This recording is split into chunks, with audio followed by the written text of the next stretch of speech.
Sabat ng mga otoridad ang hinihinalang shabu na may tinatayang halaga na halos 3 milyong piso sa bisa ng search warrant na isinilbi sa isang operasyon sa Barangay Conel, General Santos City.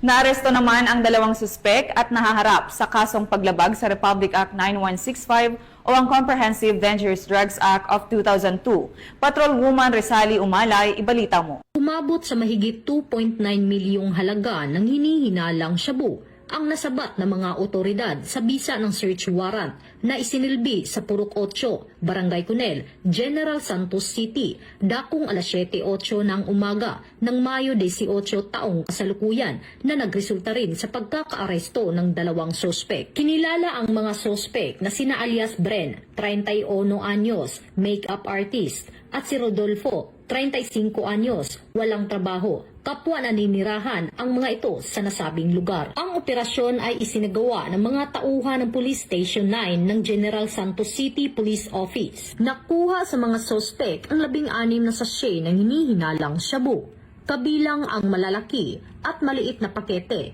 3 pakete ng pinatuyong dahon at buto ng hinihinalang marijuana, 4 na improvised tutor, 2 piraso ng 5.56 mm magazine at 2 bala sa halagang 69,850 pesos at iba't ibang denominasyon at iba pang pinaniniwalaang drug paraphernalia. Ang kabuuang timbang ng nasabat na shabu ay tinatayang 430.7 gramo na may standard drug price na 2,924,476 pesos. Habang ang marijuana naman ay may timbang na 6.17 gramo at may tinatayang halaga na 740 pesos. Kasong paglabag sa Section 11 at 12, Article 2 ng Republic Act 9165 o Comprehensive Dangerous Drugs Act of 2002 at Republic Act 10591 o Comprehensive Firearms and Ammunition Regulation Act ang isinampang reklamo laban sa mga sospek. Ayon kay Police Brigadier General Arnold P. Argente,